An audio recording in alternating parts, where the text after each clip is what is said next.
Hello ವೀಕ್ಷಕರೇ, welcome back to my channel Kanasu ಕಿಚನ್ಸ್ಗೆ ಎಲ್ರಿಗೂ ಕೂಡ ಸ್ವಾಗತ. ನಾನಿವತ್ತು ನಿಮಗೆ ಹುಣಸೆ ಹಣ್ಣಿನ ಚಿತ್ರಾನ್ನವನ್ನು ಹೇಗೆ ಮಾಡೋದು ಅಂತ ತೋರಿಸ್ತಾ ಇದ್ದೀನಿ. ತುಂಬಾ ಚೆನ್ನಾಗಿರುತ್ತೆ, ಹುಳಿ ಹುಳಿಯಾಗಿ. ನಿಂಬೆಹಣ್ಣಿಲ್ಲ ಅಂತ ಅಂದಾಗ ಚಿತ್ರಾನ್ನಕ್ಕೆ ಟೊಮೊಟೊ ಎಲ್ಲ ಹಾಕ್ತೀವಿ. ಟೊಮೊಟೊ ಚಿತ್ರಾನ್ನ ಕೂಡ ತುಂಬಾ ಚೆನ್ನಾಗಿರುತ್ತೆ. ಅದ್ರ ಜೊತೆಗೆ ಹುಣಸೆ ಹಣ್ಣಿನ ಚಿತ್ರಾನ್ನ ಕೂಡ ಅಷ್ಟೇ ರುಚಿಯಾಗಿರುತ್ತೆ. ಒಂದು ಸಲ ಟ್ರೈ ಮಾಡಿ, ನಿಮಗೂ ಕೂಡ ಇಷ್ಟ ಆಗುತ್ತೆ. ಫಸ್ಟ್ ನನಗೆ ಇಲ್ಲಿ ಒಂದು ಕಡಾಯಿಗೆ 1-2 ಸ್ಪೂನಷ್ಟು ಆಯಿಲ್ನ ಹಾಕ್ಕೊಂಡು ಕಡಲೆ ಬೀಜನೆಲ್ಲ ಕ್ಲೀನಾಗಿ ಫ್ರೈ ಮಾಡಿ ತೆಗೆದಿಟ್ಕೊತಾ ಇದ್ದೀನಿ.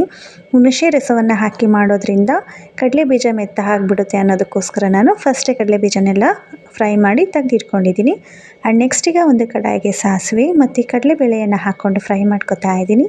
ನೀವು ಬೇಕು ಅಂದರೆ ಉದ್ದಿನಬೇಳೆ ಕೂಡ ಹಾಕೋಬೋದು. ಆ್ಯಂಡ್ ನೆಕ್ಸ್ಟಿಗೆ ಈ ರೀತಿ ಕಡ್ಡಿಯಾಗಿ ಕಟ್ ಮಾಡಿರುವಂತಹ ಆನಿಯನ್ನ ಹಾಕ್ಕೊಂಡು ಫ್ರೈ ಮಾಡ್ಕೋಬೇಕು. ಹಾಗೆ ಖಾರಕ್ಕೆ ಎಷ್ಟು ಬೇಕು ಅಷ್ಟು ನೋಡಿಕೊಂಡು ಹಸಿರು ಮೆಣಸಿನ್ಕಾಯಿ ಕೂಡ ಹಾಕ್ಕೊಂಡು ಫ್ರೈ ಮಾಡ್ಕೊತಾ ಇದ್ದೀನಿ. ಹಸಿರುಮೆಣ್ಸಿನ್ಕಾಯಿನೆಲ್ಲ ಹಾಕ್ಕೊಂಡು ಫ್ರೈ ಮಾಡ್ಕೊಂಡಿದ್ದ ನಂತರ ನಾನೀಗ ಇಲ್ಲಿ ಇದಕ್ಕೆ ಸ್ವಲ್ಪ ಕರಿಬೇವಿನ ಸೊಪ್ಪನ್ನು ಹಾಕ್ಕೊಂಡು ಕೈ ಆಡಿಸ್ಕೊತಾ ಇದ್ದೀನಿ.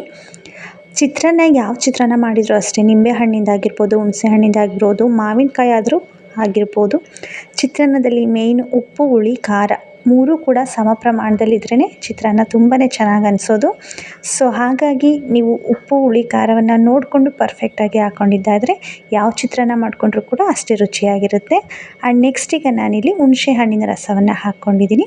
ನಾನು ಕಡಿಮೆ ಇಂಗ್ರೀಡಿಯೆಂಟ್ಸ್ನ ಯೂಸ್ ಮಾಡಿದ್ದೀನಿ, ಯಾಕೆಂದರೆ ಸ್ವಲ್ಪ ಜನಕ್ಕೆ ಮಾಡೋದ್ರಿಂದ ಕಡಿಮೆ ಪ್ರಮಾಣದಲ್ಲಿ ಕ್ವಾಂಟಿಟಿನ ಹಾಕ್ಕೊಂಡು ಮಾಡಿದ್ದೀನಿ. ನೀವು ಜಾಸ್ತಿ ಮಾಡೋರಾದರೆ ಕ್ವಾಂಟಿಟಿ ಸ್ವಲ್ಪ ಜಾಸ್ತಿ ಮಾಡ್ಕೊಳ್ಳಿ, ಎಲ್ಲನೂ ಕೂಡ ಅಷ್ಟೇ. ಈಗ ಈ ಹುಣಸೆ ರಸವನ್ನು ಏನು ಹಾಕಿದ್ದೀನಿ ಇದ್ರ ಜೊತೆಗೆ ಸ್ವಲ್ಪ ಸಾಲ್ಟನ್ನ ಹಾಕ್ಕೊಂಡು ಮಿಕ್ಸ್ ಮಾಡ್ಕೊತಾ ಇದ್ದೀನಿ. ಈ ನೀರಿನ ಅಂಶ ಏನಿದೆಯೋ ಅದೆಲ್ಲ ಫುಲ್ ಡ್ರೈ ಆಗಬೇಕು. ಸೊ ಹಾಗಾಗಿ ನಾನು 1-2 ನಿಮಿಷ ಚೆನ್ನಾಗಿ ಹುರ್ಕೋತಾ ಇದ್ದೀನಿ. ಡ್ರೈ ಆದ್ರೇ ಚೆನ್ನಾಗಿ ಅನಿಸೋದು, ನೀರಾದರೆ ಅಷ್ಟು ಚೆನ್ನಾಗಿ ಬರೋದಿಲ್ಲ, ಅನ್ನ ಎಲ್ಲ ಮೆತ್ತ ಅನಿಸುತ್ತೆ. ಸೊ ಹಾಗಾಗಿ ನೋಡಿ, ಈ ರೀತಿ ಕ್ಲೀನಾಗಿ ಡ್ರೈ ಆಗೋವರೆಗೂ ಹುರ್ಕೋಬೇಕಾಗುತ್ತೆ. ಆ್ಯಂಡ್ ನಾನೀಗ ಇದಕ್ಕೆ ಸ್ವಲ್ಪ ಹಸಿ ತೆಂಗಿನಕಾಯಿ ತುರಿ ಮತ್ತು ಕೊತ್ತಂಬರಿ ಸೊಪ್ಪನ್ನು ಹಾಕ್ಕೊಂಡು ಫ್ರೈ ಮಾಡ್ಕೊತಾ ಇದ್ದೀನಿ. ಹಸಿ ತೆಂಗಿನಕಾಯಿ ತುರಿ ಅಂತೂ ಪ್ರತಿಯೊಂದು ಚಿತ್ರಾನ್ನ, ಯಾವುದೇ ವೆರೈಟೀಸ್ ಆಫ್ ಚಿತ್ರಾನ್ನ ಮಾಡಿಕೊಂಡ್ರೂ ಕೂಡ ತೆಂಗಿನ ತುರಿಯನ್ನು ಯೂಸ್ ಮಾಡಿ, ಟೇಸ್ಟ್ ತುಂಬಾ ಚೆನ್ನಾಗಿರುತ್ತೆ. ಆ್ಯಂಡ್ ನೆಕ್ಸ್ಟ್ ಈಗ ಫೈನಲ್ ಆಗಿ ನಾನು ಕಡಲೆ ಬೀಜವನ್ನು ಹಾಕ್ಕೊಂಡು ಗ್ಯಾಸ್ ಸ್ಟವ್ನ ಆಫ್ ಮಾಡಿಕೊಂಡು ರೈಸನ್ನು ಮಿಕ್ಸ್ ಮಾಡ್ಕೊತಾ ಇದ್ದೀನಿ. ರೈಸನ್ನು ಕ್ಲೀನಾಗಿ ಮಿಕ್ಸ್ ಮಾಡಿಕೊಂಡ್ರೆ ತುಂಬಾ ಟೇಸ್ಟಿ ಆದಂತಹ ಹುಣಸೆ ಹಣ್ಣಿನ ಚಿತ್ರಾನ್ನ ರೆಡಿ ಆಗುತ್ತೆ.